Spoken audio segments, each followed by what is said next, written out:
भुवनेश्वर बेहरा एवं नाट्यश्री कपूर फलचित्र बर्तमान ये सभा कार्य को अनुष्ठान सभापति श्रीयुक्त जयंत कुमार बेहरा परिचालन करेंगे। आज संबंधित व्यक्ति विशेष को अनुरोध कर मंचासीन हे महावीर सम्मान सम्मानित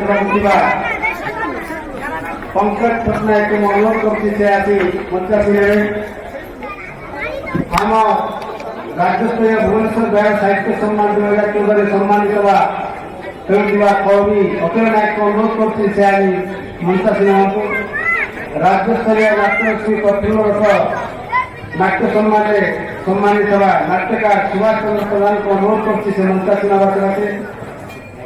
कलानंद युव प्रतिभा सम्मान युव लोकसंगीत सर्वेश्वर भोई स्वतंत्र युव प्रतिभा सम्मान इंजीनियर सुजीत कुमार सुवर्ण जयंती पालन सकाशे आम जो सम्मानित करूँ श्रीयुक्त राज बिहारी बेहरा श्रीयुक्त विजय प्रसाद साहू सुवर्ण जयंती आम आज ये सम्मानित जाऊँ से चलचित्र निर्देशक सब्यसाची महापात्र बक्सियान संगीत घाटीराम मिश्र मु समस्त मंचासीन अनुरोध कर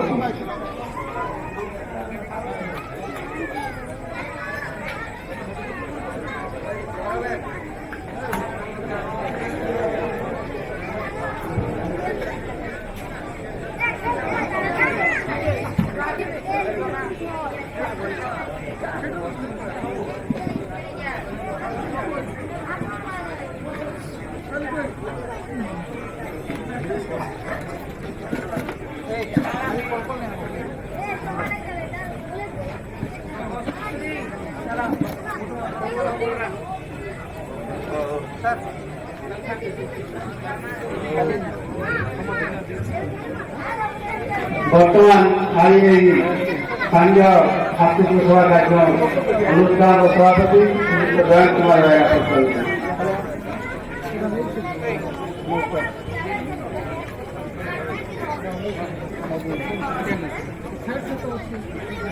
धन्यवाद। आज महावीर सांस्कृतिक अनुष्ठान 50 वर्ष अवसर में आम आयोजन कर सुवर्ण जयंती सारस्वत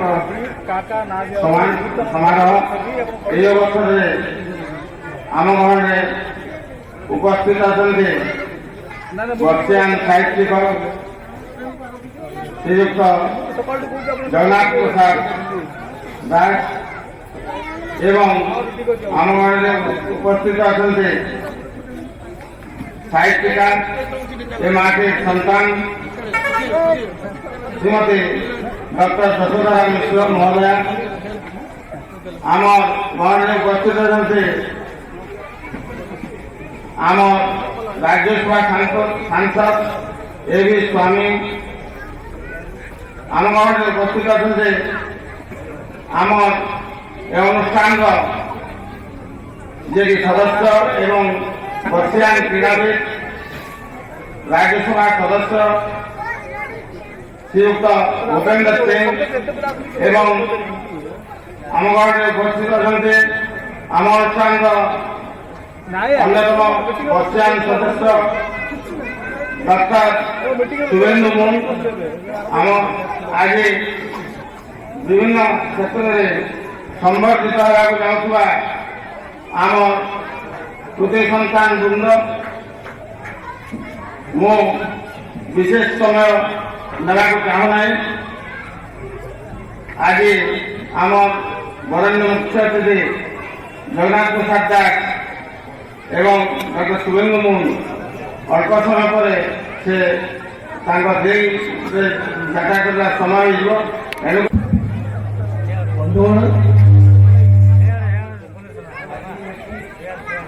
बहुत वर्ष पर बहुत खुशी अनुभव करुँगी मुझे आसी 51 वर्ष तले आपण मान अनेक क्षेत्र को जन्म तापर मु आसिक रही 3 वर्ष किंतु कलाहांडी सांगरे मोर बहुत आत्मीय संबंध हो गला जो कलाहांडी संस्कृत बोली भावना एते वर्ष पर मते कलाहांडी मते साक्षात करती आ अनेक लोक जो माने कि मते परिचय देबा पार्टी आज्ञा मो घर बालेश्वर मो स्त्री घर कलाहांडी बहुत खुशी मते कहते तो हम से मोर जो कलाहांडी बहुत खुशी संस्कृति अच्छी बोली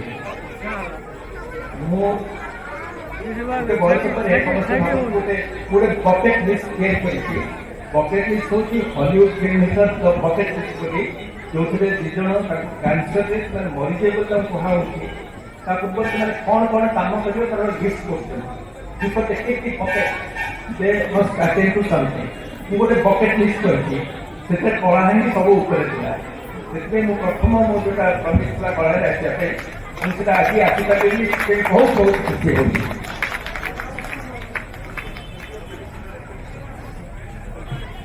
मु कलाहांडी जो आसिथिली मो को शेयर करली मते करी आपण कहले जेतले कलाहांडी आसिथिले सर्व कलाहांडी करथिला जेतले कलाहांडी मु चाकरी करे आसिथिली जेतले चाकरी थई कोने पटकिया केहो कह जाए माने पटक पूरी बाले सब लोक माने पटकिया माने एथा लोक कहे सेतबे कलाहांडी केही आसी नथिले कलाहांडी की जगह खार किछ धारण नथिले तापरे आउट ऑफ सिस्टम कलाहांडी को थरे पोषण होतरे किछु तो बाहर की जेब कष्ट होतला तको प्रतिष्ठित आसी नथिले एक जने डॉक्टर थिले बीबी हॉस्पिटल डॉक्टर शिवाजी के कितो मन रखिथिले से आसी को 10-12 वर्ष करे कोई पात्र ट्रांसफर होला जेतबे से आसी को देखा करिया पे एक मित्र कहले अगर बदल करियो तापर अल्टरनेटिव रे डॉक्टर खोसला जेतबे गवर्नर थिले से आसिले मुतली से तो से जीवन पहले sir I want a transfer doctor Khosla तो कहले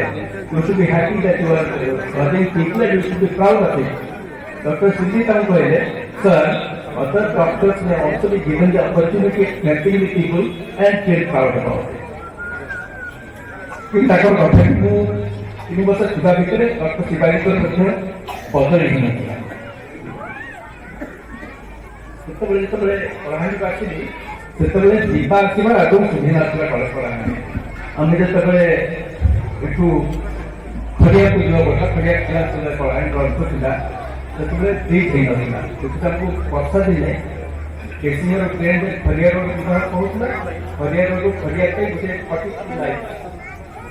43 माइल सेते पर 43 कन्वर्ट पाई हो पड़ता मझी हमर विश्राम स्थल थिला कोमना सेति कोमना जिल्ला भीतर सबले गुटे थिला विद्वस्त थिला जे किछि विद्वस्त न थिला से ब्लॉक रो ना कोमना हबो कि हेता हबो आ ऊपर दोषी परिवार को कि अंश से माने इंटर झगड़ा करते इतला मोर से केवल कलाहांडी का अनुभूति आ को तबे सबले कोन मु जो कहते हैं संघ जोटा थिला सेटा गोटे टाइम छपर घर थिला सेठी तोले इलेक्ट्रिसिटी नथिला गोटे डीजल सेट रो बिजुली आस्था संख्या बेला तोले आगो टिके मुजिनी जोड़थिला और से डीजल सेट खराब ही होतिला से बंद हो कर दिन से एठी को जणे मेकानिक थिले जेकी सेतले से सेटम से मरामत कर करते से छुटे चली गले से उसे मरामत किसी दिन मरामत नहीं करना और सेतले से जो कलेक्टर बंगला पाखे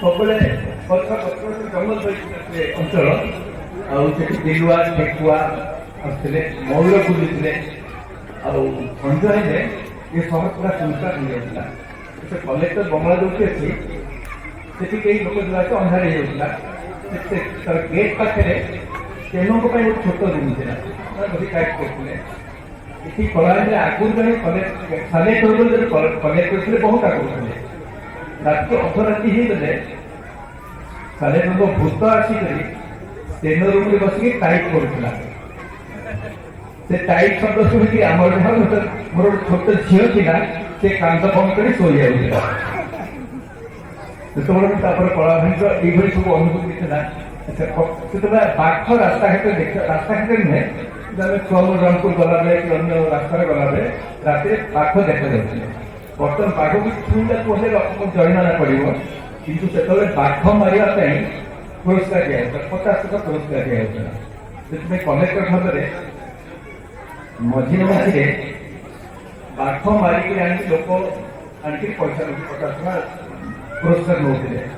ମୋର ଗୋଟେ ନୀଳାମ୍ବର ବାଣ ବୋଲି ଜଣେ ଲୋକ, ସେ ଆମେ ସିଟ୍ରେ ପଡ଼ିଗଲା ବେଳେ ସେ ଗୋଟେ କାନ୍ଧରେ ବନ୍ଧୁକ ଧରି ବୁଲିଥାଏ, ବାଘ ଖୋଜୁଥାଏ। ଥରେ ମୋର ଆଉ ଛୋଟ କଥା ମନେ ଅଛି, ସେ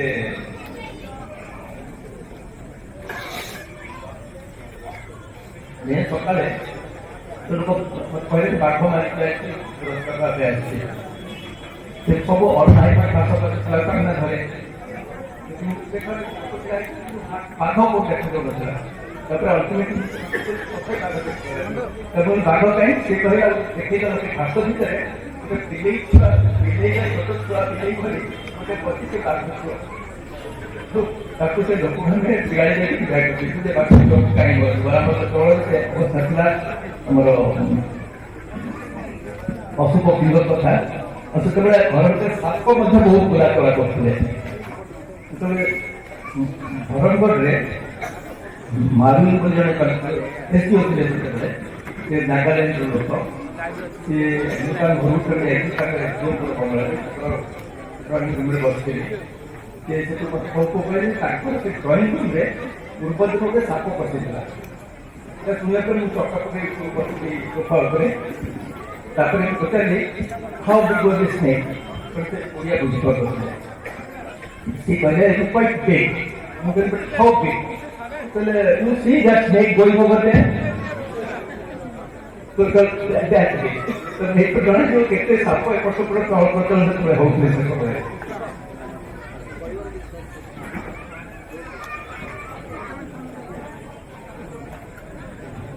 କବାଲିପାଟଣା ସେତେବେଳେ ବହୁତ ଛୋଟ ଜାଗା ଥିଲା, ସେଠି କିଛି ମିଳୁନଥିଲା। ଆମେ କାଲି କଥାବାର୍ତ୍ତା ହଉଥିଲେ ସେ ଡବ୍ଲ୍ୟୁଟି ବି ପାୱାରକୁ ବି ମିଳୁନଥିଲା। ସେତେବେଳେ ଗୋଟେ ନାଥୁରାମଙ୍କର ଗୋଟେ ଛୋଟ ଦୋକାନ ଥିଲା, ଚାଉଳ ଡାଲି ମିଳୁଥିଲା। ଆଉ ସବୁଠୁ ସମ୍ମାନୀୟ ଲୋକ ଥିଲେ ସେଠି ଆମର ପୂଜା କରିଥିଲେ। ସେ ଆମର ଥିଲେ ଆଉ ଯିଏ ଆସିଥିଲେ ପଲିଟିସିଆନ୍ସ ଆସିଥିଲେ ତାଙ୍କରି ଘରେ ହିଁ ଆସି ପହଞ୍ଚୁଥିଲେ ପ୍ରଥମେ। ସେତେବେଳେ ଅବସ୍ଥା ଥିଲା ପଲିଟିକ୍ସର ସିଚୁଏସନ୍ ଥିଲା ଯେ ଯଦିଓ କଂଗ୍ରେସ ସରକାର ଥିଲା ଭୁବନେଶ୍ୱରରେ, ଏଠି ସମସ୍ତେ ଥିଲେ ସ୍ୱତନ୍ତ୍ର ପ୍ରାକ୍ଟିସ୍ କରୁଥିଲେ। ସେତେବେଳେ ଏମ୍ଏଲ୍ଏ ମାନେ ଥିଲେ ମହେଶ୍ୱର ନାୟକ, ରାଣୀଜୀ ନାୟକ, ବରଂ ଅନୁପିଢ଼ିର କଂଗ୍ରେସ ପାର୍ଟିରେ ଥିଲେ ମିନିଷ୍ଟର ଥିଲେ ମଧ୍ୟ ସେତେବେଳେ। କିନ୍ତୁ ଅନ୍ୟ ସମସ୍ତେ ସେତେବେଳେ ସବୁବେଳେ ସରକାର ଆଉ ଲୋକାଲ ଗୋଟେ ଟେନସନ୍ ଲାଗି ରହୁଥିଲା। କିନ୍ତୁ ସେତେବେଳେ ଯେଉଁ ପଲିଟିସିଆନ୍ ମାନେ ଥିଲେ ବହୁତ ଭଦ୍ର ଥିଲେ, ମୋର କାହା ସହିତ କିଛି ସମସ୍ୟା ହେଇନଥିଲା। ବାହାରେ ଗାଳି କିନ୍ତୁ ବ୍ୟକ୍ତିଗତ ସ୍ତରରେ ଟିକେ ଯେଉଁ ହୁଅନ୍ତୁ କି ମହେଶ୍ୱର ନାୟକ, ରାଣୀଜୀ ନାୟକ, ସେମାନେ ବହୁତ ଭଲ ଲୋକ ଥିଲେ ଆଉ କିଛି ସମସ୍ୟା ବୁଝିବି ନଥିଲା।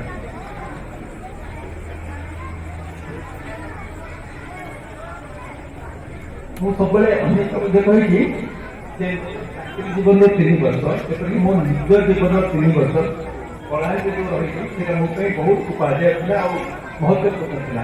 କାହିଁ କହୁଛି ନା ମୁଁ କେବେ ଗାଁର ସିଚୁଏସନରେ ରହିନଥିଲି। ମୁଁ କଟକରେ ବିଶେଷ ଭାବରେ ରହିଥିଲି।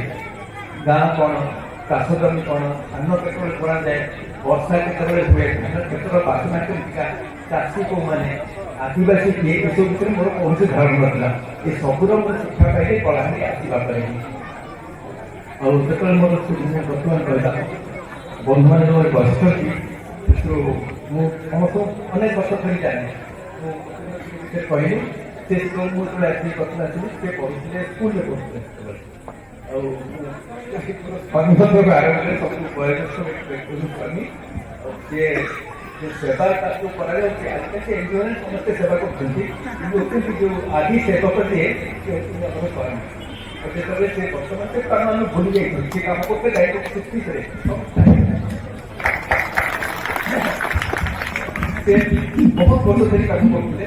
ଆଉ ଯେତେବେଳେ ସେ କଲେଜ ସିଚୁଏସନ୍ ଯେଉଁ ହେଇଥିଲା ସେ ବହୁତ ସ୍କୁଲରେ କାମ କରିଥିଲେ। ଆମର ଏଜୁକେସନ୍ ସ୍କୁଲରେ ସେ ସବୁବେଳେ ଚେଞ୍ଜ କୋଚିଂ କରୁଥିଲେ। ତାକୁ ବହୁତ ବର୍ଷ ପରେ କରୁଥିଲା, 50 ବର୍ଷ ତାଙ୍କ ଦେଖା ହେଲା। ଯେତେବେଳେ ସେ ରାଜ୍ୟସଭା ଗଲେ ମୋର ଫାର୍ଷ୍ଟ ରିଆକ୍ସନ୍ ହେଇଥିଲା ଯେ ନବୀନ ପଟ୍ଟନାୟକ ଆଉ ଯାହା ଭଲ କାମ କରିଥାନ୍ତି ନ କରିଥାନ୍ତୁ, ସ୍ୱାମୀଙ୍କ ସେ ରାଜ୍ୟ ସେଇଟା ବହୁତ ଭଲ କାମ କଲେ। ସେ ତାଙ୍କ ଆସିବା ବେଳେ ପ୍ରଥମେ ଆପଣ କଟକ ପଞ୍ଚାୟତ କରୁଛନ୍ତି, ସେ କହିଲେ ସେ ଜୟପ୍ରକାଶ ନାରାୟଣ ଯୋଉଦିନ ମରିଗଲେ ସେ ତାଙ୍କ ସିଗାରେଟ ଯିବା ଛାଡ଼ିଦେଲେ।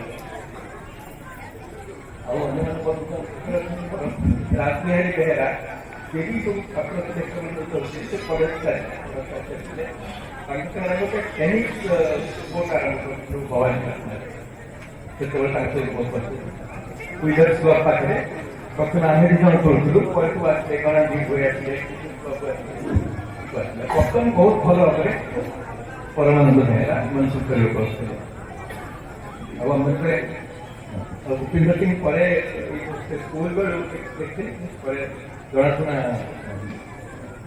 ରାଜନୈତିକ ନେତା ହେଲେ, ମନ୍ତ୍ରୀ ଥିଲେ। ଯେତେବେଳେ ମନ୍ତ୍ରୀ ଥିଲେ ତାଙ୍କ ସାଙ୍ଗରେ ଆଉ ଥରେ ମୋର କାମ କରିବାକୁ ସୁଯୋଗ ମିଳିଥିଲା। ଭୁବନେଶ୍ୱରରେ ମୁଁ ଯେତେବେଳେ ଚିଲଡ୍ରେନ୍ସ ଫିଲ୍ମ ଫେଷ୍ଟ ସାଙ୍ଗରେ ସମ୍ପୃକ୍ତ ଥିଲି, ସେଠି ଆମର ଗୋଟେ ଇଣ୍ଟରନ୍ୟାସନାଲ ଫିଲ୍ମ ଫେଷ୍ଟିଭାଲ ହେଇଥିଲା। ସେତେବେଳେ ସେ ପିଆର ମିନିଷ୍ଟର ଥିଲେ। ସେ ସେତେବେଳେ ମାନେ ସେ ଅନୁଷ୍ଠାନ ସାଙ୍ଗରେ ସେଇ ଫେଷ୍ଟିଭାଲ ସାଙ୍ଗରେ ବହୁତ ଜଡ଼ିତ ଥିଲେ, ବହୁତ ସାହାଯ୍ୟ କରିଥିଲା।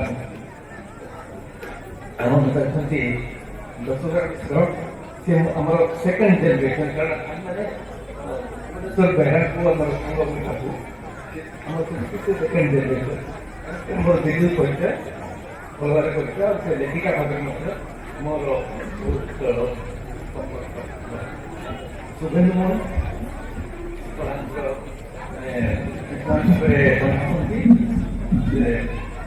ଦେଖା ଦେଖିଲେ ତାଙ୍କୁ ଇଂଲିଶ ପଦାର୍ଥ ମଧ୍ୟରେ ବହୁତ ନିମନ୍ତ୍ରଣ ତାଙ୍କର ପବ୍ଲିକେସନ ଅଛି। ଆଉ ତାଙ୍କର ଗୋଟେ ବହି ମଧ୍ୟ ଦିଲ୍ଲୀରେ ତାଙ୍କର ରିଲିଜ କରିବାରେ ମୋର ସୌଭାଗ୍ୟ ହୋଇଥିଲା। ମୁଁ ଭାବୁଛି ମୋର ପରିଚୟ କହିଥାନ୍ତି। ଆଉ ମୋର ନିଜର କଳାହାଣ୍ଡି ଅଭିଜ୍ଞତା ବିଷୟରେ କଳାହାଣ୍ଡି କଥା ଉଠିଲେ ହିଁ ପୂର୍ବିକ କଥା ନିଶ୍ଚୟ ଉଠେ। 65-66 ସେତେବେଳେ ପୂର୍ବିକ କଥା କେହି ଜାଣନ୍ତିନି। ମୁଁ ପରବର୍ତ୍ତୀ ସମୟରେ କଳାହାଣ୍ଡି ବୋଲି ଗୋଟେ କବିତା ଲେଖିଥିଲି, ସେଇଟା ବର୍ତ୍ତମାନ ସମସ୍ତେ ଜାଣନ୍ତି। ସେମାନେ ବହୁତ କାମ କରୁଥିଲେ, ସେ କାମ କଥା କେହି ଜାଣନ୍ତିନି। ସେ କବିତା ଯୋଉ ମଧ୍ୟ ମତେ କେହି ମନେ ରଖିଲେ। ବର୍ତ୍ତମାନ ଆଜି ସକାଳେ ଗୋଟେ ସମୟରେ ପଚାରିଲେ ସମସ୍ତେ କହିଲେ କଳାହାଣ୍ଡି ବଦଳିଗଲାଣି, ସମ୍ପୂର୍ଣ୍ଣ ଭାବେ ବଦଳିଗଲାଣି। ସେ କଳାହାଣ୍ଡି ନୁହେଁ, ସେ ସତ କଥା। ମୁଁ ଆଉ କିଏ କହୁଥିଲେ ମୁଁ ନିଶ୍ଚୟ ସବୁ ବଦଳି, ମୁଁ ନିଜକୁ ମୋ ଦର୍ପଣରେ ଚିହ୍ନି ପାରୁନି, ଆଉ କ'ଣ ବଦଳିବ? ସେଇଭଳି ମୁଁ ତାକୁ କହିଲି, ସେ କବିତା ବି ମଧ୍ୟ ପଢ଼ିଲି। ସମୟ ଦେବେ ମତେ କଳାହାଣ୍ଡି ବିଷୟରେ କହିବି, ସେତେବେଳେ ଦୁର୍ନିବାର କ'ଣ ସିଚୁଏସନ୍ ହେଇଥିଲା ମୁଁ ସେ ବିଷୟରେ କିଛି କହିବି।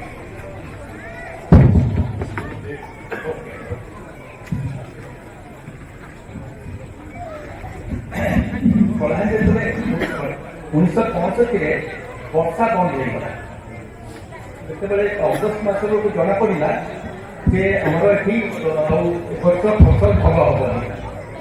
ସେଥିପାଇଁ ଏଠି 15 ଅଗଷ୍ଟ ଦିନ ଯୋଉ ଫ୍ଲାଗ ହୋଏଷ୍ଟିଂ ହୁଏ, ଅନ୍ୟ ଜିଲ୍ଲାରେ ମିନିଷ୍ଟର ଟଣାଟଣି ହେଇ ମନ୍ତ୍ରୀ କେମିତି ଯାଇକି ସେଠି ପଛୁଆ ଦେଲେ, କିନ୍ତୁ କଳାହାଣ୍ଡି କେହି ମନ୍ତ୍ରୀ ଆସିନଥିଲେ। ସେତେବେଳେ ଦୂର ପଡ଼ୁଥିଲା, କାହିଁକି ଆସିଛନ୍ତି ତାଙ୍କର, ତାପରେ ସେ ପାର୍ଟିର କିଛି ଇଣ୍ଟରେଷ୍ଟ ନଥିଲା, ସେ ମନ୍ତ୍ରୀମାନେ ଆସିନଥିଲେ।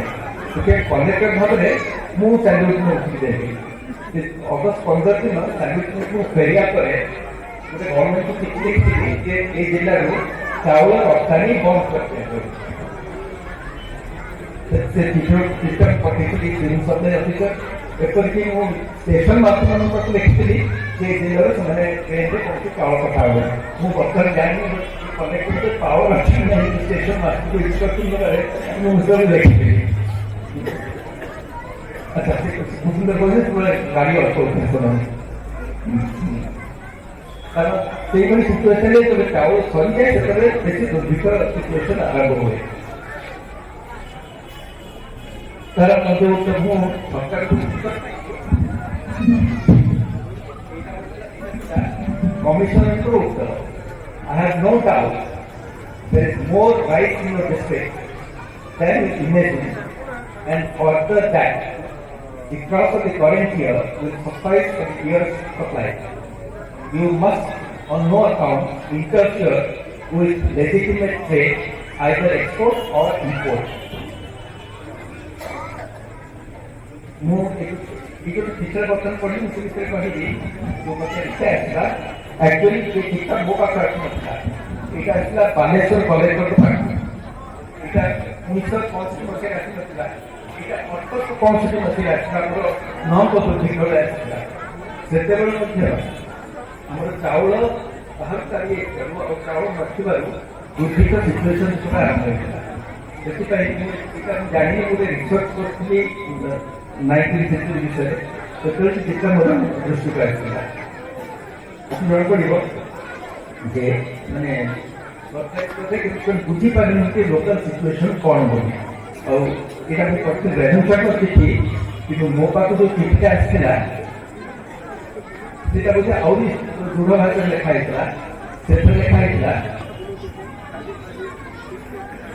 The movement of right to free trade channels should not be restricted and therefore request you that the instructions issued by you to all regional civil supplies officers, staff of the district and the railway authority should be withdrawn forthwith. किंतु से परवर्ती समय आमर तो बहुत report कला जो समस्या हो देखा जाउछि बोली से पर गवर्नमेंट सचेतन हेले एवं एते चाउल आसिला हमको रक्षक सब समस्या से तो जाना पड़िबो सेबले आमर ट्रक अनि जो आपा कथा से विशेष दिन नथला हमर कला कारण चाउल सब पहुंचे तो आमर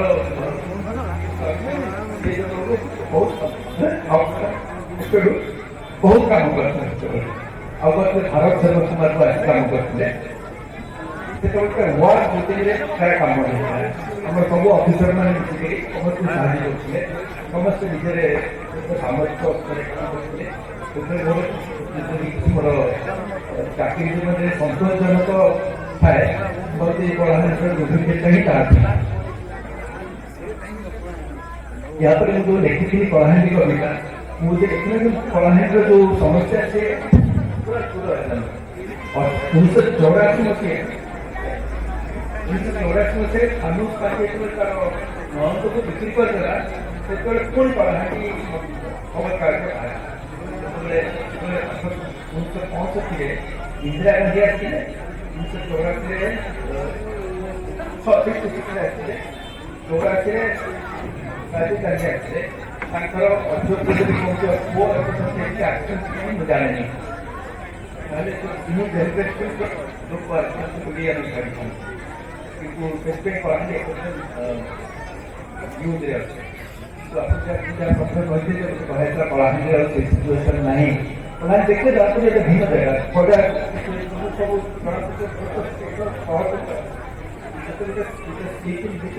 ଭିଲେଜ ଥିଲା ବର୍ତ୍ତମାନ ହେଉଛି ଗୋଟେ ଗ୍ରୋଇଂ ଆଣ୍ଡର ଟାଉନ୍ ଆପଣ ଯଦି କହିବେ ମୁଁ ସେ ଯୋଉ କଳାହାଣ୍ଡି କବିତା ପରେ ହଠାତ୍ କଳାହାଣ୍ଡିଟା ନ୍ୟୁଜ୍ରେ ନାହିଁ ସେଥିରେ ମୁଁ ଆପଣଙ୍କୁ କଳାହାଣ୍ଡି ପରେ ଯୋଉ କବିତା ଲେଖିଥିଲି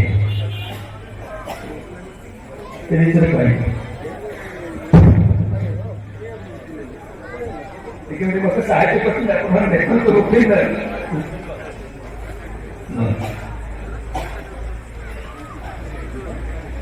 ମୁଁ କଳାହାଣ୍ଡି କବିତା ପଢ଼ିବିନି କାରଣ ସେଇଟା ପୁରୁଣା ହେଇଗଲା ଯେ 50 years old ଆଉ କଳାହାଣ୍ଡି ସେଭଳି କଳାହାଣ୍ଡି ନାହିଁ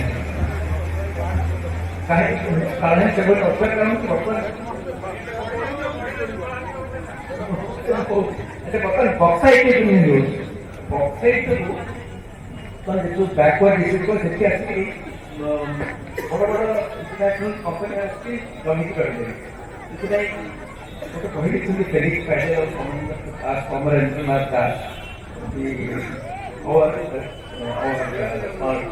ସେଥିରେ ସେ କହୁଛନ୍ତି କି ବକ୍ସାଇଟ୍କୁ ମାନି କରାହେଉଛି ସେଥିରେ ଆଲୁମିନିୟମ ଦିଆଯିବ ଆଲୁମିନିୟମ କହିଲେ ଆମେ ଆଗେ ବୁଝିଲୁ ଆଲୁମିନିୟମ ତାର ଆଲୁମିନିୟମ ବାସନରେ ଶସ୍ତା ଜିନିଷ ଯୋଉଟା ଆଲୁମିନିୟମ ତାର ଯୋଉଟା ବିଜୁଳିଟା ତାକୁ ବଦଳେଇକି ମାନେ କପର ତାର ଲଗାଉଥିଲେ ଆଲୁମିନିୟମ ଗୋଟେ ୱାର୍ ୟୁଜ୍ ପ୍ଲେନ୍ ୟୁଜ୍ ସେଥିପାଇଁ ସବୁ କମ୍ପାନୀମାନେ ଚାହୁଁଛନ୍ତି ସେମାନେ କେମିତି ଆଲୁମିନିୟମ ନେଇଯିବେ ଆମର ଓଡ଼ିଶାରେ ବହୁତ ବକ୍ସାଇଟ୍ ଥିବାରୁ ସେମାନେ ଆସି ପହଞ୍ଚିପାରିବେ ଆମର କିନ୍ତୁ ସେମାନେ ଆମର ଫ୍ୟାକ୍ଟ୍ରି ଲୋକ ଲାଭ ସେଇଟା କେହି ସେଇଠି ଆମର ହଉଛି ଯେ ସେମାନଙ୍କର ମତକୁ ମୋତେ ଦିଆଯାଉନି मैंने कंपनी मैंने आसिक भुवनेश्वर बिल्डिंग बसी कमिशन मैं धरी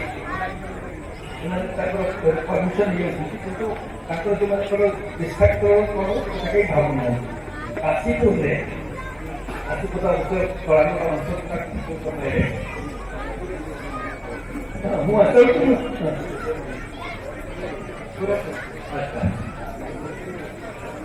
काशीपुर परेड चलीगला जो बिरला जो कारखाना गोटे गुड़ी कांड होता 2003 मुझे काशीपुर गोटे कविता लिखी आप अनुरोध देने से कविता पढ़ी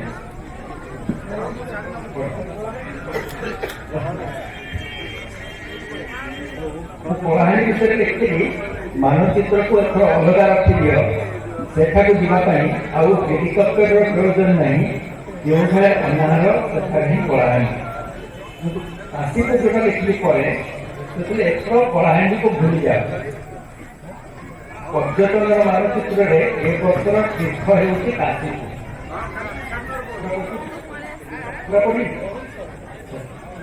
से लिखी इंद्र सेठार मुह बुलाई जाए कलाहांडी 1965 काशीपुर एठारे इंद्र देवता प्रसन्न धान क्षेत्र में सबुज विप्लवर लहरी गोदान घरे उखड़ी पड़ुवा शस्य संभार हाट बजार में आहार अतिरेक एठारे लोक मानकर तत्वावधान स्वच्छासेवी संस्था मान प्रतियोगी ए इलाका को शिल्प समृद्ध करने उन्नत पृथ्वीर लोक बद्धपरिकर तथापि रही भोक चित्कार करंगा प्रकरण तलू उठी बसुची कंकाल माँ कोले छुआर शब कांदुची आखिर तार सब लिभि जाती हस भितर बाहरी आसছে अकाल मशाणी मारी आसছে जनबसती भर कौचे जो मटी विश्वानंदर प्रवक्ता मैंने किंतु आश्वासन दे दिन प्रजन्मर आगामी काल कल कारखाना होता शिक्षण सहर आमदानी होता उन्नयन आउ कौन से अंतराय रहा ऊर्ध्वगामी उन्नतिर पथरे ना पहाड़ ना नईनाल ना अनग्रसर मनीष आदिम आदिवासी उत्पास हो तार आदि स्थान प्रगतिर अग्रदूत मैंने आसी मृत आत्मा मानकर उज्ज्वल स्वप्न भितर ताकू टाणी नहीं फिंगी देवे सहरर अंध नर्मदा भितर तेरे परवासी पर्यटक एते कौन जाना दरकार कहार भिटामाटी गछलता पानी पवन किए पूर्वपुरुष किए जायज कहार फसल कहा झाड़ कहा रक्त समृद्धि शिखर को उठाई कहा भावी कलाहांडी विषय जी कहती बर्तमान जो नुआ समस्या होता गोटे दुर्भिक्षर समस्या नुहे बर्तमान हूँ जो शिल्पायन जो आम आदिवासी मैंने जो विस्थापित होती समस्या हूँ बड़ समस्या बर्तमान बर्तमान जेहेतु आम गोटे सांस्कृतिक समूह आसी भावी संस्कृति विषय में किसी कहवा दरकार कलाहांडी सांस्कृतिक परंपरा थी ये आगुरी कवि मैंने ब्रजराज देव थे कलाहांडी अनुप सिंह किसी कविता लिखी अनुप सिंह मत कहते बापा कवि राधामोहन गणनायक को अतिथि कर घर रखी थे कविता लेखा शिखे राधामोहन से इंटरेस्ट था राजा मान जमीदार मान कविता विषय और से ब्रजराज देव को से उपेन्द्र भुज भली पुराण छंद किसी कविता लिखते द्वितीय उपेन्द्र मंच आख्या दिखाई सब आनंद विषय एपर्यंत आजिकल कलाहांडी बहुत लेखक बाहर जिते युवक लेखक बर्तमान जनाशुना है सबुठ बेसी संख्यक युव लेखक होती कलाहांडी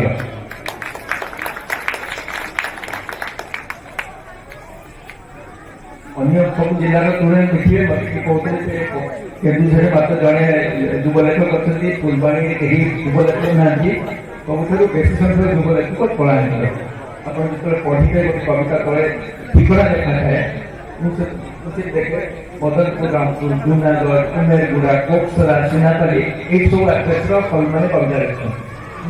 ଦେଖିଲେ ଖୁସି ହୁଏ ଯେ ଆମର କଳାହାଣ୍ଡି ଏତେ କବି ବର୍ତ୍ତମାନ ବାହାରୁଛନ୍ତି। ଏ ଭିତରେ ଏଇ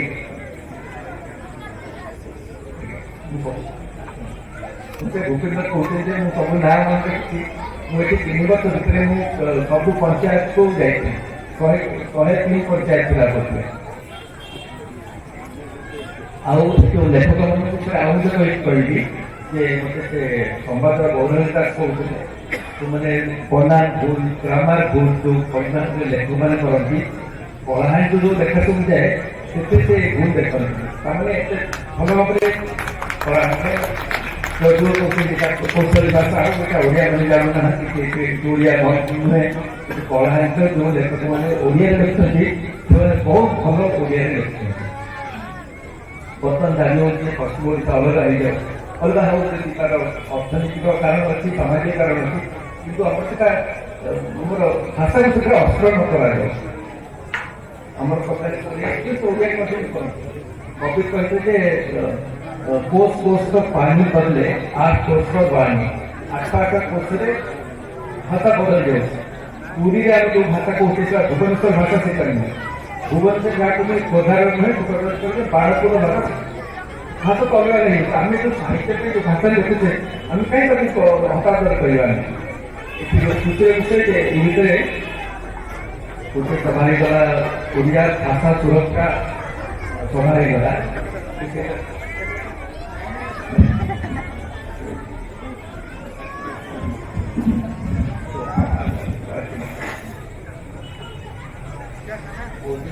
भाषा सुरक्षा सभाई गला अल्पति कलाहांडी गोटे लीडिंग रोल नौकरी ओडिया भाषा केमती सुरक्षा पाइब से कलाहांडी तार गोटे आरंभ समस्ते अवदान अच्छी ओडिशा ओडिया साहित्य विषय चिंतित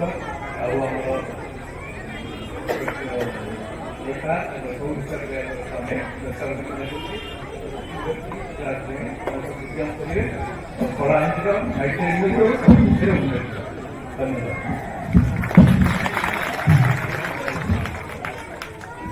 धन्यवाद सर।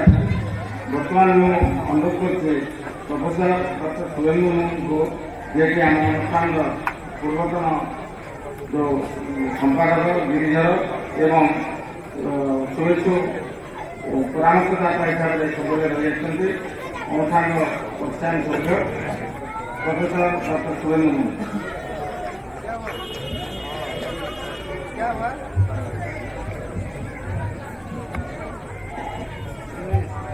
महावीर संस्कृत अनुष्ठान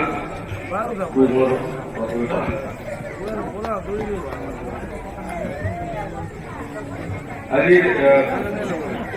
उत्सव तात्पर्य ये स्वर्ण जयंती महोत्सव 1964 मसीह जो आरंभ है महावीर शास्त्र अनुष्ठान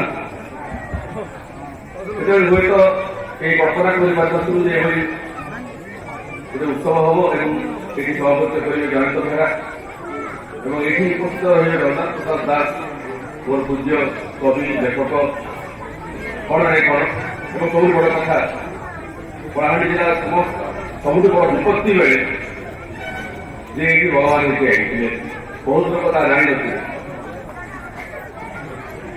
ये अच्छा मोर अनुरोध देव माननीय सांसद भूपेन्द्र सिंह मोर अग्रज एवं ये अनुष्ठान प्राण प्रतिष्ठाता और जिलार अनेक सांस्कृतिक तथा क्रीड़ार जो संगठन तार प्राण प्रतिष्ठाता राष्ट्रीय बेहरा साहित्यिक ये अच्छा कलाहांडी नागब्रह्म दुर्ग प्रसाद साहू बर्तमान जो शुणे कांतार के महावीर सांस्कृतिक अनुष्ठान से गीतर रचयिता स्वर संयोजक एवं सब किसी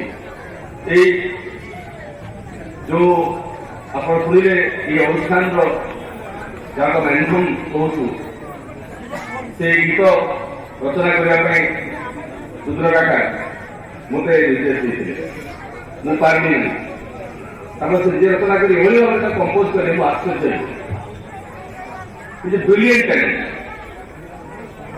ଆଜି ଏଇ ଦିନରେ ତାଙ୍କୁ ମୁଁ ସ୍ମରଣ କରୁଛି, ତାଙ୍କୁ ମୁଁ ପ୍ରଣାମ କରୁଛି। ଆଜି ଯେଉଁ ଘାସିରାମ ମିଶ୍ର 1975 ମସିହାରେ ପ୍ରଥମ ଥର ପାଇଁ ମଧ୍ୟ ଓଡ଼ିଶା ହେଇଥିଲା ସର୍ବଭାରତୀୟ ସର୍ବ ଉତ୍କଳୀୟ ଫୋକ୍ ସଙ୍ଗ ଡ୍ୟାନ୍ସ କନଫରେନ୍ସ ଫର ଦ ଫାର୍ଷ୍ଟ ଟାଇମ୍ ତାହା ଜଏନ୍ କରିଥିଲା। ଘାସିରାମ ମିଶ୍ର ଡାକିଥିଲୁ ଆମେ, ସେ ଡେମନଷ୍ଟ୍ରେଟ୍ କରି ଦେଖେଇଥିଲେ କେମିତି ଆମର ଢୋଲ ବାଦନଟା କେମିତି ଶାସ୍ତ୍ରୀୟ ବଜେଇ ବଜେଇ ନାଚି ନାଚି ଦେଖେଇଥିଲେ ଏବଂ ସେ ଦେଖିଥିଲେ। ଏଇଠି ଅଛନ୍ତି ଆମର ସମସ୍ତଙ୍କର ପୂଜନୀୟ ସ୍ୱାମୀ ମହୋଦୟ, ବହୁତ ସମୟ ଧରି ବହୁତ କାଳ ଧରି ଓଡ଼ିଶାରେ କାର୍ଯ୍ୟ କରିଛନ୍ତି ସେମାନେ ଏବଂ ମୋର ଅଗ୍ରଜା ସତରେ ଅଗ୍ରଜା ମୋ ନାନୀ ଯଶୋଧରା ମିଶ୍ର କବି ଏବଂ ଗାଳ୍ପିକା ଏବଂ ସେ ଦିଲ୍ଲୀରୁ ଏହି କାର୍ଯ୍ୟକ୍ରମ ପାଇଁ କେବଳ ଆସିଛନ୍ତି। ଏବଂ ଏଇଠି ଅଛନ୍ତି କବି ଅକ୍ଷୟ ନାୟକ ଏବଂ ଅନ୍ୟାନ୍ୟ ଯୁବ ସାହିତ୍ୟିକ କଳାକାର କବିଗଣ ତଥା ଏଇଠି ଅଛନ୍ତି ମୋର ସବୁ ମୋର ପ୍ରାଣର ଦୋଷର ସମସ୍ତେ ଅଛନ୍ତି। ଆଉ ଏଇଟାକୁ ଗୋଟେ ସମ୍ବାଦର ମନେ କରାଯାଉ। ମୁଁ ଏଠି ଆସିଛି ସୂଚାରଣ ପାଇଁ। ଗୋଟେ ପରିବାରରେ ଗୋଟେ ସମାଜରେ ଯେମିତି ବାହାଘର ବ୍ରତଘର ବେଳେ ସମସ୍ତେ ଯୋଗ ଦିଅନ୍ତି, ପରସ୍ପର ଦୁଃଖ ସୁଖ କଥାବାର୍ତ୍ତା ହୁଅନ୍ତି, ତୋ ପୁଅ ବେଳେ ଏଇଟା ହେଲାଣି, ତୋ ଝିଅ ବେଳେ ଏଇଟା ହେଲାଣି, ଆଉ କକା କାହିଁକି ଆସିଲେ ନାହିଁ, ମାମୁଁ ବାହାଘରେ କେମିତି ହେଇଥିଲା, ମୋତେ ସେଇଭଳିଆ ଲାଗୁଛି। ଏଠି ସମସ୍ତଙ୍କୁ ଦେଖୁଛି ଦୁଇଯାକ ଆମେ ବିଭିନ୍ନ କାର୍ଯ୍ୟକ୍ରମରେ ଯୋଗ ଦେଇଛୁ। ସବୁଠୁ ମୋତେ ଭଲ ଲାଗିଲା ଆମେ ବିଭିନ୍ନ କାର୍ଯ୍ୟ ଉପଲକ୍ଷରେ ବାହାରେ ରହିଛୁ। ମୁଁ ଧାରାବାହିକ ନୁହେଁ, କିନ୍ତୁ ଆମେ ସବୁବେଳେ ଏଠି ରହିବାକୁ ଚାହୁଁଛୁ ଏବଂ ସବୁବେଳେ ମନ ଆମର ଏଠି ରହିଛି। ଏବଂ ଏହି ଅନୁଷ୍ଠାନ ସହିତ ଏଭଳି ଆବେଗର ସମ୍ପର୍କ ରହିଛି ଯାହା ବହୁତ ଲୋକ ଜାଣିଛନ୍ତି, ଯାହା କହିବାର ଆବଶ୍ୟକତା କିଛି ନାହିଁ। ଏହି ମଧ୍ୟରେ କେତେ କଥା ଆମେ ଘଟେଇଛୁ। ଏ ମହାବୀର ଶାଶୁ ଅନୁଷ୍ଠାନର ବାର୍ଷିକ ଉତ୍ସବମାନଙ୍କୁ ନିର୍ଯାତନ କମିଟି ଚେୟାରମ୍ୟାନ୍ ରହିଛି। ନିରଜର ପତ୍ରିକାକୁ ଆମେ ସମ୍ପୂର୍ଣ୍ଣ ଭାବରେ ଗୋଟେ ଅତି ଉଚ୍ଚକୋଟୀର ପତ୍ରିକା କରିବାକୁ ଚେଷ୍ଟା କଲୁ ଏବଂ କଳାହାଣ୍ଡି ଉପରେ ଗୋଟେ ସ୍ପେସିଆଲ ନମ୍ବର କରିଥିଲୁ, ବହୁତ ସ୍ପେସିଆଲ କଥା କହିଥିଲୁ। ସେ ସମୟରେ ପ୍ରଭୁଦତ୍ତଙ୍କର ମୋର ଇଣ୍ଟରଭ୍ୟୁ ଫଟୋ ଫାଷ୍ଟ ଟାଇମ୍ ଦେଇଥିଲି ଆଉ ଅନ୍ୟ ସାହିତ୍ୟିକଙ୍କ ଇଣ୍ଟରଭ୍ୟୁ ଦେଇଥିଲି। ଆଉ ସେଥିରେ ସେ ଯେତେ ଯୁବ ଲେଖକ କବି ସାହିତ୍ୟିକ ଥିଲେ ସମୟରେ ଓଡ଼ିଶାର ସମସ୍ତେ ଲେଖା କରୁଥିଲେ ଏବଂ ଆମେ ଅତି ପ୍ରଚୁର ପ୍ରାଣପାତୁର୍ଯ୍ୟ ସହିତ ଏସବୁ କାର୍ଯ୍ୟକ୍ରମ କରୁଥିଲୁ। ପଞ୍ଚପାଖୁଡ଼ା ପ୍ରକାଶିତ ହେଉଥିଲା। ତା ପୂର୍ବରୁ ଆମଙ୍କ ଭିତରେ ସାହିତ୍ୟର ବୀଜ ତ ମୋ ବାପା ମହୋଦୟ ରଚନା କରିଦେଇଥିଲେ, ସୃଷ୍ଟି କରିଦେଇଥିଲେ, ଯେଉଁମାନେ ଜାଣିନାହାନ୍ତି ପରଶୁରାମ ମୋହନ। ଏବଂ ସେ ସମୟରେ ସାଗର ପତ୍ରିକା ପ୍ରକାଶ କରୁଥିଲା। ଆମେ ସବୁ ହାଇସ୍କୁଲ କଲେଜ ପଢ଼ିବା ଆରମ୍ଭ ସମୟ ନୂଆ ନୂଆ କବିତା ଲେଖିଥାଉ, ପ୍ରକାଶିତ ହେବାକୁ ଇଚ୍ଛା ଲାଗୁଥାଏ। ଆମେ କବିତା ସବୁ ରାଷ୍ଟ୍ରୀୟ ଏବଂ ଅଖିଳ ପ୍ରେସ ଜଣାଇ ପଠାଉ। ସେ ମୋ ଅତିବର୍ତ୍ତଙ୍କ ପିଲାଦିନ ତାଙ୍କୁ ବଡ଼ ଭାଇ ବୋଲି ମାନେ ଏବଂ ସେ ମୋ କବିତା ଛାପନ୍ତି ନାହିଁ, କବିତା ଛାପନ୍ତି ନାହିଁ। ତାପରେ ମୁଁ ଦିଏ କବିତା ପଠାଉ। ପରେ ମୁଁ ପଚାରିଲି ନା ମୋ କବିତା କାହିଁକି ଛାପୁ ନାହିଁ, ସେଟା ତ ବାପାକୁ ପଚାରେ, ତ ବାପାକୁ ପଚାର ସେ କବିତା ଖାଇବାକୁ ଦେଉଛି। ମୁଁ ବାପାକୁ ପଚାରି ସୁବିଧା ରାଜକୁ ପଚାର, ମୁଁ ସୁନ୍ଦର ପଚାରିବି। ମୁଁ କହିବା ତାତ୍ପର୍ଯ୍ୟ ହେଲା, ଦେଖନ୍ତୁ ମୋ ବାପା ସବୁ କବିତା ଲେଖୁଥିଲେ, ରାଜକୁ ସମ୍ପାଦନା କରୁଥିଲେ, ତାଙ୍କ ମନକୁ ନ ପାଇଲେ ଛାପୁ ଅଛି ଗାଳି କିଏ କହିଦେବେ ଯେ ରାଜ ତା ଭାଇର କବିତା, ପଶୁ ତାର ପୁଅ କବିତା କହିଲେ। Is the kind of inspiration ୱେପର। ଏଇଭଳିଆ ଆଦର୍ଶ ଭିତରେ ଆମେ ବଢିଛୁ। ଏଇଠୁ ଯାହା ଚିତ୍ର ଭୁବନେଶ୍ୱର ବାଲାଙ୍କ ଚିତ୍ର ଅଛି। ମୁଁ ଲେଖା ଲେଖି କରୁଥିଲି, ମୋ ସାଙ୍ଗରେ କରୁଥିବ ରାଉରକେଲା ପାଟରେ ଡାଇନିଂ ହଲରେ ବସିଛୁ, ସେଠି ତାଙ୍କ ଗପ ମୋତେ ଶୁଣେଇଲେ ନାରୀ ବୋଲି କହିଲେ ତୁ ତ ସବୁ ଲେଖା ଲେଖି କରୁଛୁ, କେମିତି ଲାଗୁଛୁ ମୋତେ କହ। କେତେ ନମ୍ବରଟା ଦେଖନ୍ତୁ, ସେଭଳିଆ ନମ୍ବରଟା ଆମର ସାହିତ୍ୟିକ ମାନଙ୍କ ପାଖରେ ଦେଖିବାକୁ ମିଳୁନାହିଁ। ସେଭଳି ଗୋଟେ ପରମ୍ପରା ଦାୟରା ଆମେ ବୋଲି ଆମେ ନିଜକୁ ଗର୍ବିତ ମନେ କରୁ ଏବଂ ଏହି ଅନୁଷ୍ଠାନରେ କେତେ କଳାକାର କେତେ ସାହିତ୍ୟିକ ଯେମିତି ଯାଇଛନ୍ତି। ଓଡ଼ିଶାରେ ବୋଧେ ଏପରି କୌଣସି ଲୋକ ନାହିଁ ଯେ ଏ ମଞ୍ଚରେ ଠିଆ ହେଇନାହିଁ, ଏ ମଞ୍ଚକୁ ଆସିଲେ। ତେଣୁ ପ୍ରଥମେ ମୁଁ ଆଜି ସେ ଅନୁଷ୍ଠାନକୁ ପ୍ରଣାମ କରି ଏଠିକୁ ଚଢ଼ିବା ପୂର୍ବେ ମନ୍ଦିରକୁ ପ୍ରଣାମ କରି, କାରଣ ଇଏ ପ୍ରଣାମ ନୁହେଁ, ଇଏ ଖୁସି।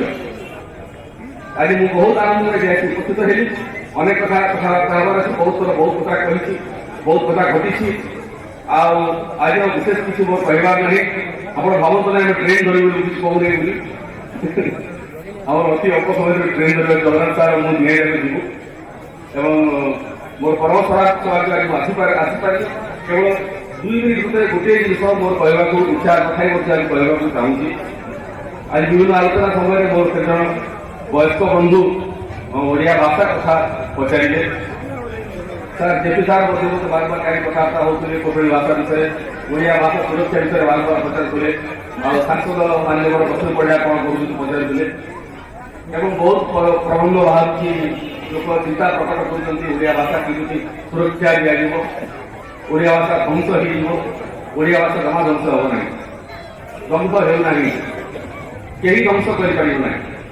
ଓଡ଼ିଆ ଭାଷା କ୍ଲାସିକାଲ ଲାଙ୍ଗୁଏଜ ହେଲା ଏଥିପାଇଁ ଏ କଥା ମୁଁ କହୁନି, ସେଟା ବହୁତ ବଡ଼ କଥା ନୁହେଁ, ତାକୁ ଯଦି ଏତେ ଉଲ୍ଲସ ଦେବାର କୌଣସି କାରଣ ନାହିଁ।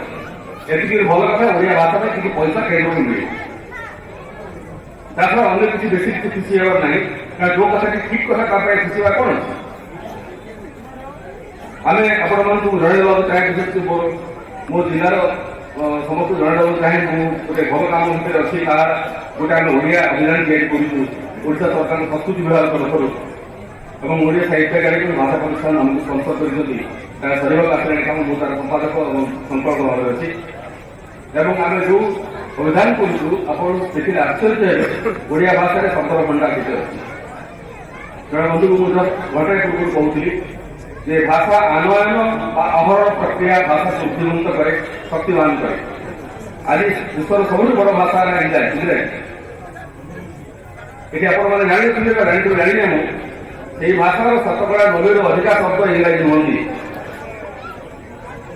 ଆମେ ଭାବୁଛୁ ଅଣ ଓଡ଼ିଆ ଶବ୍ଦ ପ୍ରବେଶ କରିଦେଲେ କିମ୍ବା ଅଣ ଓଡ଼ିଆ ଶବ୍ଦ ସହିତ ଆମ ଭାଷାର ଶବ୍ଦର ଉପସର୍ଗ କିମ୍ବା କଥିତ ତୁରନ୍ତ ପ୍ରତ୍ୟୟ ପ୍ରକୃତ ପ୍ରତ୍ୟୟ ହେଇଗଲେ ଆମ ଭାଷା ଅଶୁଦ୍ଧ ହେଇଗଲା ନା, ତାଦ୍ୱାରା ଆମ ଭାଷା ଆହୁରି ଶକ୍ତିମାନ ହେଲା। ଆମ ସମସ୍ତଙ୍କ ଭାଷା ଭଳି ଆମ ଭାଷାରେ ମଧ୍ୟ ପ୍ରଚୁର ଆନୟନ କରାଯାଇଛି। ଆମେ କହୁଛୁ କାଗଜ, କଲମ, ଦସ୍ତଖତ, ଦସ୍ତାବିଜ, ବସ୍, ଟ୍ରେନ୍, ଟ୍ରାମ୍, କୌଣସି ଶବ୍ଦ ଓଡ଼ିଆ ଶବ୍ଦ ନୁହନ୍ତି, ଏପରିକି ଫୁଲ ମଧ୍ୟ ଓଡ଼ିଆ ଶବ୍ଦ ନୁହେଁ।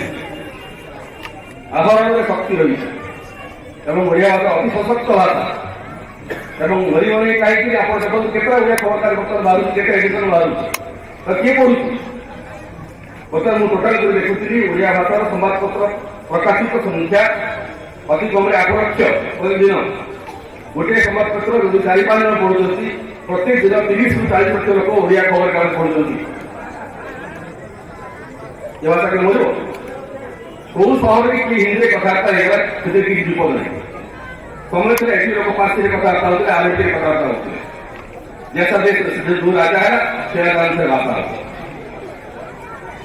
ଆମ ମନ ପ୍ରଥମ କଥା ଆମ ମନ ଭିତରୁ ହୀନମନ୍ୟତା ଦୂର କରିବାକୁ ହେବ। ଓଡ଼ିଆ ଭାଷା ବହୁତ ସଶକ୍ତ ଭାଷା ଏବଂ ସେ ଭାଷାର ମରିବାର କୌଣସି ଆଶଙ୍କା ନାହିଁ, କି ଆଶଙ୍କା କରନ୍ତୁ ନାହିଁ, କାରଣ ସେଇ ଭାଷା କ୍ଷେତ୍ରରେ ମୁଁ କାର୍ଯ୍ୟ କରୁଛି, ମୁଁ ଦେଖିଛି ତାର ଶକ୍ତି କେତେ। ଏସବୁ ଚାଷୀ ଆଲୋଚନା କରିବା ଆଉ ସୁଯୋଗ ମୁଁ ପାଇବି ଆଶା କରୁଛି, ଆମେ ଏଠି ଆଲୋଚନା କରିପାରିବା। ଭବିଷ୍ୟତ ଆପଣ ଅନୁରୋଧ କରୁଛି, ମୋର ବେଶୀ କହିବାର ନାହିଁ, ମୁଁ ବେଶୀ କହିଲେ ମୋର ଏବଂ ତାର ଟେନସନ ବଢ଼ିବ, କାରଣ ଆମ ଟ୍ରେନ୍ ଧରିପାରୁଛି। ଆଉ ଥରେ ମୋତେ ଆପଣ ଡାକିଛନ୍ତି, ଆପଣମାନଙ୍କ ସତ୍ୟ ଜୁହାର, ମୋ ସାର୍ମାନଙ୍କୁ ଆଶୀର୍ବାଦ, ବଡ଼ମାନଙ୍କୁ ପ୍ରଣାମ। ଆଉ ଏଇଟା ଗୋଟେ ମୋ ଉପରେ କିଛି ଲୋକ ପ୍ରବେଶ କରି ବହି କାରଣ ଏଠି ମହାବୀର ସନ୍ତୁଷ୍ଟ ପଶି 5 ଟଙ୍କାକୁ